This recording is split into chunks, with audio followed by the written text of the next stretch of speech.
The moment you feel guilty because of someone else's words, you have officially become their slave. Let that sink in for a second. You're walking around every single day, carrying the weight of other people's opinions like chains around your neck. And you don't even realize it. You think it's normal. You think it's called being a good person. It's not. It's called being weak. Here's a question I need you to answer right now, and be honest with yourself. Why do you let people with half your intelligence dictate your worth? Think about it. The person who made you feel small yesterday, what have they accomplished? What have they built? What gives them the authority to judge you? Nothing. They have nothing. But somehow their words still echo in your head. Somehow you're still replaying that conversation, that comment, that look they gave you. You're still trying to defend yourself in your mind. And while you're doing that, while you're wasting mental energy on someone who doesn't matter, they've already moved on. They've already forgotten about you. They threw their garbage at you and walked away, but you're the one carrying it around like it's treasure. That's the sick joke of it all. You're the only one still fighting a battle that ended hours ago. That ends today. In the next few minutes, I'm going to show you the exact psychological dead switch that makes you immune to every insult, every judgment, and every shaming tactic ever devised. I'm not talking about confidence tips or positive thinking. I'm talking about something darker, something most people will never have the stomach to use. But you're not most people. You're here because you're tired of being pushed around by words. You're tired of people treating you like their emotional punching bag. So pay attention, because what I'm about to show you will change the way you see power forever. I want you to drop this affirmation in the comments. I am untouchable. Let's go. Number 1, why they shame you. Before we get into the tactics, you need to understand the game that's being played. Shame isn't about right or wrong. It never was. It's about power. When someone tries to make you feel guilty, when they call you selfish, cold, arrogant, or any other label, they're not giving you feedback. They're attempting to control you. They're trying to put you back in your place. They're trying to castrate your dominance. Let me break this down. Every single time someone shames you, they're conducting what I call a vulnerability audit. They're testing to see if you still need their approval. They're checking if you still care about belonging to the group, fitting in, being liked. And the moment you react, the moment you defend yourself, explain yourself, or apologize, you've just confirmed their power over you. You've told them, yes, I do care what you think. Yes, your opinion matters to me. Yes, I need your validation. And now they own you. This is the trap. This is what keeps most people locked in mediocrity their entire lives. They spend decades trying to prove themselves to people who don't matter, trying to earn approval from people who will never give it, trying to belong to a herd that will never accept them. Here's the truth that nobody wants to hear. You are only shamed because you want to belong. The person who doesn't care about fitting in cannot be shamed. The person who has given up the need for social approval is untouchable. They can call you whatever they want. It doesn't land. It's like throwing stones at a ghost. Machiavelli once said, "The lion cannot protect himself from traps, and the fox cannot defend himself from wolves." One must therefore be a fox to recognize traps, and a lion to frighten wolves. You need to be both. You need to see the trap of social shame for what it is, and you need to have the strength to walk away from the herd. To be untouchable, you must give up the need to belong to people who don't elevate you. You're not part of the herd. You never were. You're the outlier.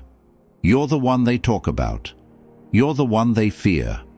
And once you accept that, once you truly internalize that you don't need their approval, their permission, or their validation, they lose all power over you. Every single person who has ever achieved something great has been called names. Every leader, every innovator, every person who refused to stay small has been shamed by the masses. The masses will always try to pull you down. It's not personal, it's their nature. They're crabs in a bucket, and the moment one crab tries to climb out, the others pull it back down. Not because they're evil, because seeing someone escape reminds them that they chose to stay. So, when someone tries to shame you, what they're really telling you is this: you're doing something I'm too scared to do, and I need you to stop so I can feel better about my own cowardice. That's it. That's the whole game. The question is, are you going to let them win? Are you going to shrink yourself to make them comfortable? Are you going to apologize for being ambitious while they celebrate their mediocrity? Are you going to let their insecurity dictate your destiny? Or are you going to see shame for what it really is? A weapon wielded by the powerless against those who dare to claim their power. Now, I want you to drop this affirmation in the comments. I need no approval. Number 2. The vacuum response. Here's where most people screw up. Someone insults them, shames them, tries to put them down, and they immediately jump to defend themselves. That's not true. You don't understand. The reason I did that was, I'm not like that. Let me explain. Stop. Defending is losing. The moment you defend, you've accepted their frame. You've agreed to play their game. You've given them the power to judge you, and now you're standing trial in a court where they're the prosecutor, judge, and jury. You can't win that game. Don't play it. So what do you do instead? You create a vacuum. You give them nothing. Let me teach you the most powerful weapon you'll ever learn. The void stare. Here's how it works. Someone says something designed to make you feel small. Maybe they call you selfish. Maybe they say you're cold. Maybe they try to embarrass you in front of others, and you do nothing. You look at them, dead in the eyes, no expression, no emotion, just 4 seconds of pure, empty silence. You let the silence hang there like a knife. 4 seconds doesn't sound like much, but try it. Count to 4 right now without saying anything. 1, 2, 3, 4. Feels long, doesn't it? Now imagine doing that while someone is staring at you, waiting for your reaction, expecting you to break. Most people can't handle 4 seconds of silence. It feels like 4 hours. Their brain starts screaming at them. Did I go too far? Are they about to explode? Why aren't they reacting?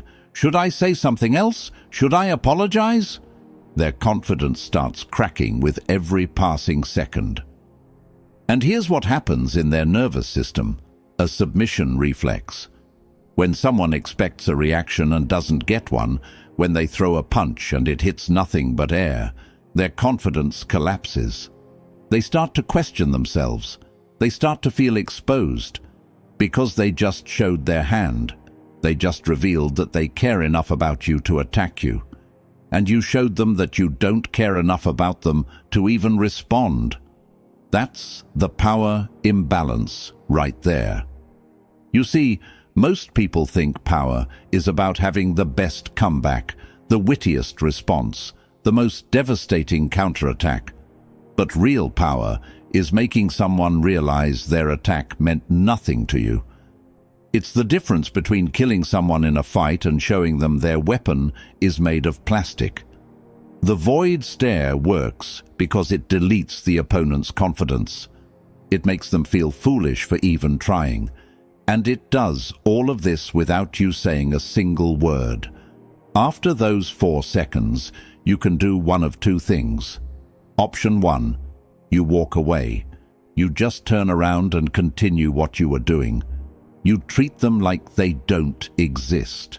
This is the nuclear option. This tells them, you are so far beneath me that engaging with you would be a waste of my time. I've seen this destroy people.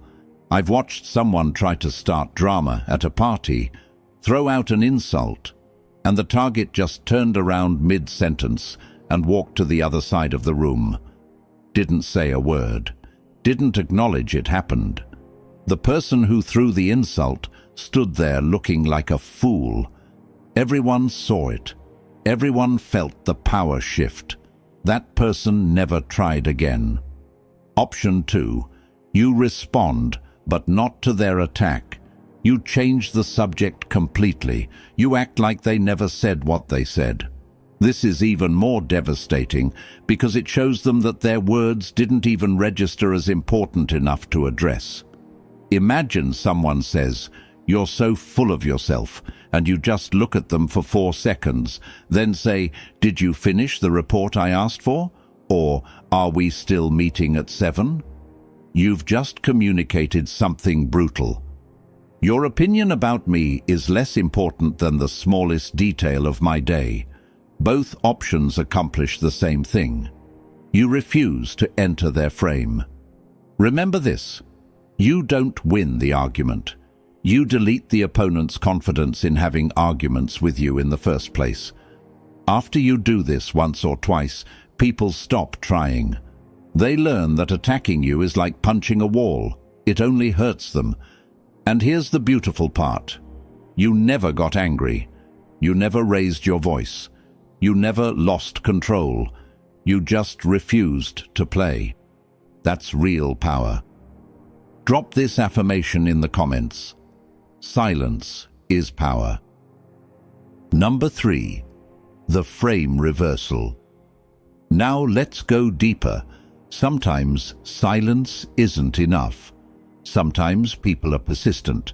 Sometimes they really want that reaction from you. They need to feel like they got under your skin. So here's where you flip the script completely. I call this the monster strategy. If someone shames you for being ruthless, cold, selfish, arrogant, or any other negative trait, you agree with them. Not sarcastically, not defensively, you just agree.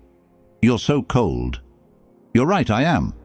You only care about yourself. Correct. You're ruthless. Absolutely. And then you say the most powerful words you'll ever learn. Now what? That's it. 2 words. Now what? Watch what happens. Their brain short circuits. They expected a fight. They expected you to defend yourself, to explain why you're not actually those things, to prove them wrong. That's where they get their satisfaction, from watching you squirm, from watching you care about their opinion, but instead you just took their weapon and handed it back to them with a smile. Because here's the part they never see coming. The moment you own the insult, the weapon shatters in their hand. Think about it. If someone calls you selfish and you spend 20 minutes explaining why you're not selfish, you've just proven that their opinion matters to you. You've given them power. But if someone calls you selfish and you say, "Yeah, I am. I put myself first." Problem. What can they do? Nothing. They can't shame someone who refuses to feel shame. They can't make you feel guilty about something you openly admit to. They can't use your own insecurity against you if you have no insecurity about it. Let me give you another example. Someone says, "You're so arrogant." Most people panic. They rush to prove they're humble. Not, "I'm not arrogant. I'm just confident." There's a difference. Stop begging. Stop explaining. Stop defending. Instead, try this. Arrogant? Maybe. But I'd rather be arrogant and accomplished than humble and invisible. See what just happened? You took their insult and turned it into a statement of power. You didn't deny it. You didn't defend it. You owned it and made them question their own position. This is what I call frame reversal. They tried to put you in the defendant's box and you just walked out and sat in the judge's seat instead. But we're not done yet. After you agree, after you own it, after you say, "Now what?" you deliver the counterattack. You hit them with the question. This is a question designed to expose their insecurity, to make them realize why they really attacked you in the first place. Here are some examples. Is your life so empty that you need to focus on mine? Do you feel better now? Does judging me make you feel less mediocre? Are you trying to convince me or yourself? Notice what these questions do. They don't defend you. They put the spotlight back on them. They force them to confront their own motivation. Why did they attack you? Because something about you threatens them. Because your confidence makes them feel small. Because your refusal to apologize makes them question why they apologize for everything. The question makes them face that truth, and most people can't handle it. They'll stumble, they'll backtrack. They'll say, "I'm just joking," or "I was just trying to help," or some other excuse. And that's when you know you've won. But here's the key. You have to deliver the question calmly. No anger, no emotion, just genuine curiosity, like you're asking them what they had for breakfast. Because remember, the person who stays calm controls the frame. If you deliver it with anger, you've lost. Because now they can say, "See, you're too sensitive. I was just joking and you got all emotional." But if you deliver it with calm curiosity, they have nowhere to hide. They have to either admit they were attacking you or admit they were joking about something that wasn't funny. Either way, they lose. Let me give you a real example. Let's say you're at a family dinner and your uncle says, "You think you're so much better than everyone else, don't you?" Most people would say, "Not, I don't think that. I'm just trying to." Wrong. Here's what you say. Better? Not. Just different. Now what? Pause. Let it sit. Then, does it bother you that I'm comfortable being different? Watch him struggle. Watch him realize he just exposed his own insecurity. You didn't attack him. You didn't defend yourself. You just held up a mirror. That's the frame reversal. That's how you make people powerless without throwing a single punch. And here's what happens after you do this a few times. People stop testing you. They learn that trying to shame you only exposes their own weaknesses. They learn that you're not an easy target. They learn that attacking you is like grabbing a hot coal. They're the only ones who get burned. Your reputation changes. People start warning others about you. Don't try that with them. They'll turn it back on you. And that's exactly what you want. You want people to think twice before disrespecting you. You want them to know that playing games with you is a losing strategy. Not because you're mean, not because you're cruel, but because you respect yourself enough to not tolerate disrespect. Machiavelli once said, "The first method for estimating the intelligence of a ruler is to look at the men he has around him." The same applies to you. The moment you stop defending yourself to idiots, you'll notice the quality of people in your life improves dramatically. I want you to drop this affirmation in the comments. I own myself. Number 4, the untouchable identity. Now we get to the final level. This is where you transform completely. Everything I've taught you so far, the void stare, the frame reversal, the question, these are tactics. They work. They're powerful. But tactics alone won't make you untouchable. You need an identity shift. You need to stop seeing yourself as a good person, trying to prove you're good. That's the cage. That's what keeps you vulnerable to shame in the first place. Think about it. Why do you care when someone calls you selfish? Because you've been taught that being selfish is bad. You've been programmed to believe that good people sacrifice themselves, put others first, always help, always give. But who taught you that? And why? Here's the uncomfortable truth. You were taught to be selfless by people who wanted to use you. Your parents wanted you to be obedient so you'd be easier to control. Your teachers wanted you to be compliant so you'd be easier to manage. Your friends wanted you to be generous so they could take from you. Your partners wanted you to be accommodating so they could have their way. Nobody benefits from your self-sacrifice more than the people who aren't sacrificing anything themselves. Let me tell you why. Because people who sacrifice themselves are easy to control. People who always put others first will never threaten the status quo. People who can be guilted into giving are cash machines for everyone around them. The good person label isn't a compliment, it's a leash. And the moment you reject it, the moment you give yourself permission to prioritize your own goals, your own time, your own energy, you become dangerous. Not dangerous in a harmful way, dangerous in a powerful way. Dangerous because you can't be manipulated anymore. Here's what I want you to understand. The moral high ground is almost always fake. Let me say that again.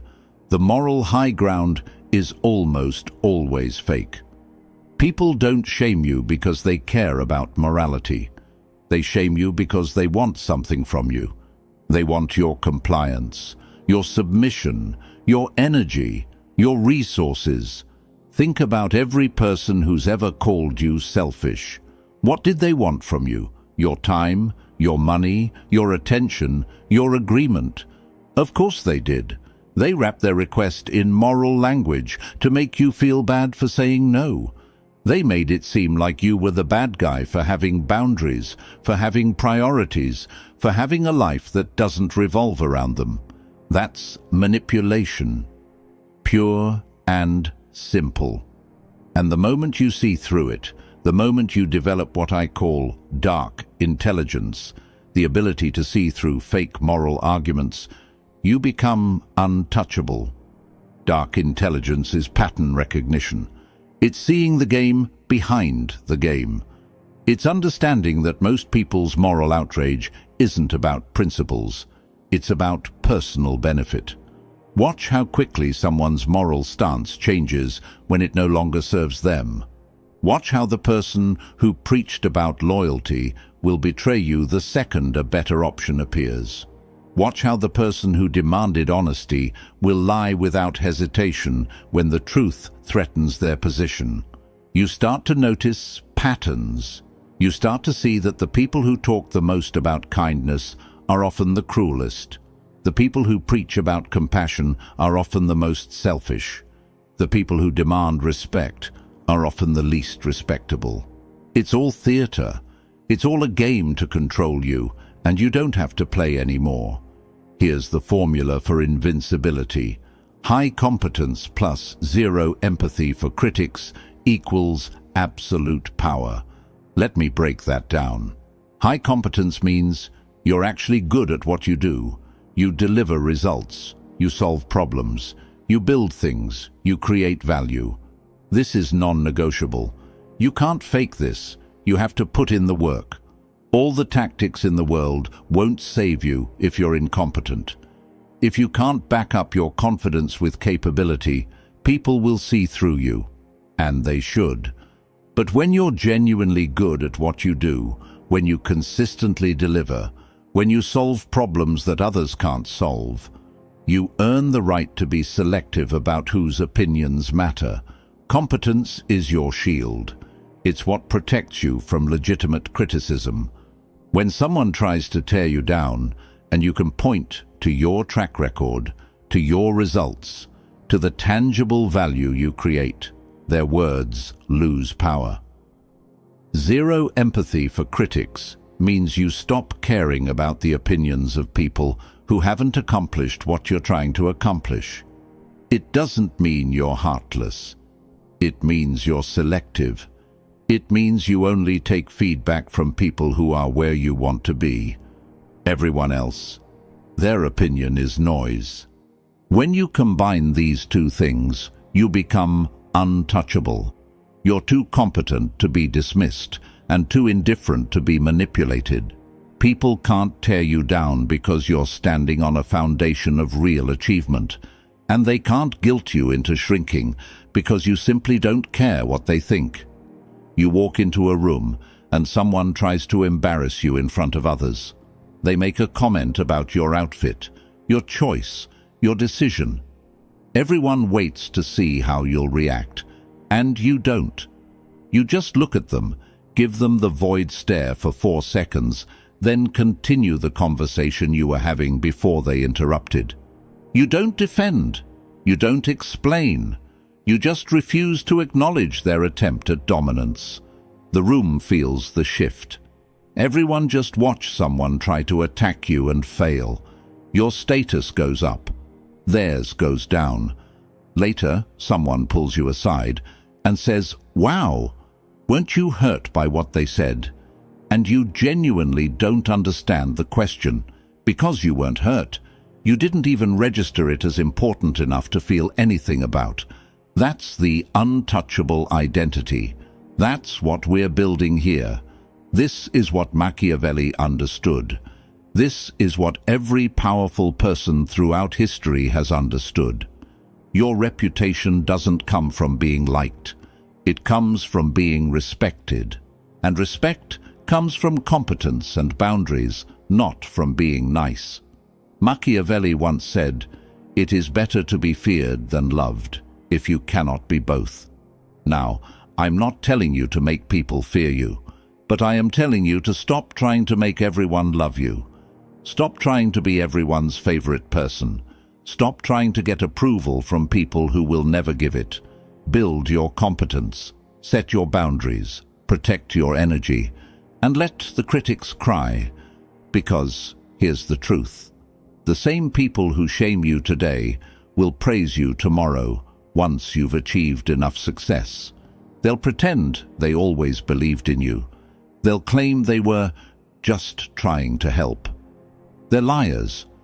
Don't forget what they said when you were building. Don't forget how they tried to stop you. And don't let them back in once you've made it. I've seen this happen 1,000 times. Someone works in silence for years. They get mocked, criticized, told they're wasting their time. Then one day they succeed, and suddenly all those critics show up with congratulations and friendship. "I always knew you could do it." Not, "You didn't." You told them to quit. You told them it was impossible. You told them they were foolish for trying.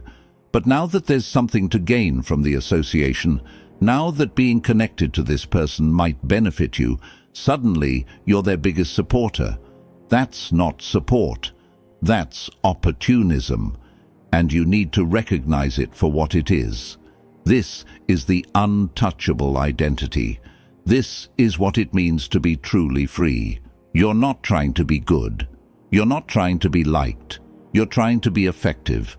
You're trying to build something that matters. You're trying to live on your own terms. And anyone who has a problem with that can watch from the sidelines. Now, I want you to drop this affirmation in the comments. I am unreachable. So here we are. You've learned the void stare. You've learned the frame reversal. You've learned how to build the untouchable identity, but none of this matters if you don't use it. Knowledge without action is just entertainment. And I didn't make this video to entertain you. I made it to arm you. So here's what you're going to do. The next time someone tries to shame you, you're not going to defend yourself. You're not going to explain yourself. You're not going to apologize for being who you are. You're going to remember everything you learned here. You're going to give them the void stare and watch them squirm. You're going to own whatever they accuse you of and watch their weapon shatter. You're going to ask them the question and watch them realize why they really attacked you. And you're going to walk away knowing that they have zero power over you. People can only shame you if you give them permission. They can only make you feel small if you agree to shrink. They can only control you if you hand them the controls. So stop handing them out. This isn't about being mean. This isn't about being cruel. This is about protecting your peace. This is about refusing to let mediocre people drag you down to their level. This is about building a life where you answer to yourself and nobody else. The right people will respect your boundaries.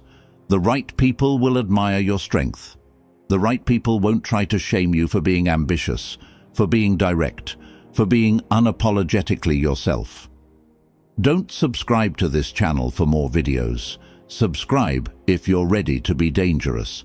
Subscribe if you're ready to stop apologizing for your ambition. Subscribe if you're tired of playing small to make other people comfortable. Because that's what this channel is about.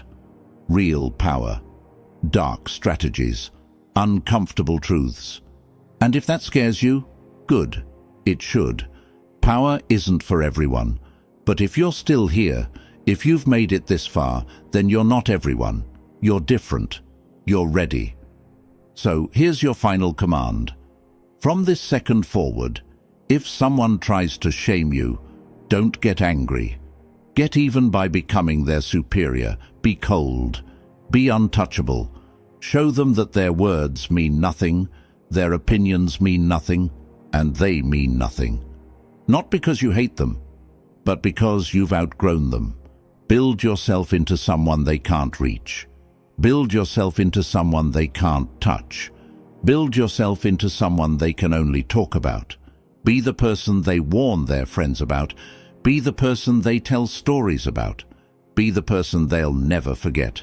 And remember this, they can't break what they can't reach. Now go. And never let them make you small again.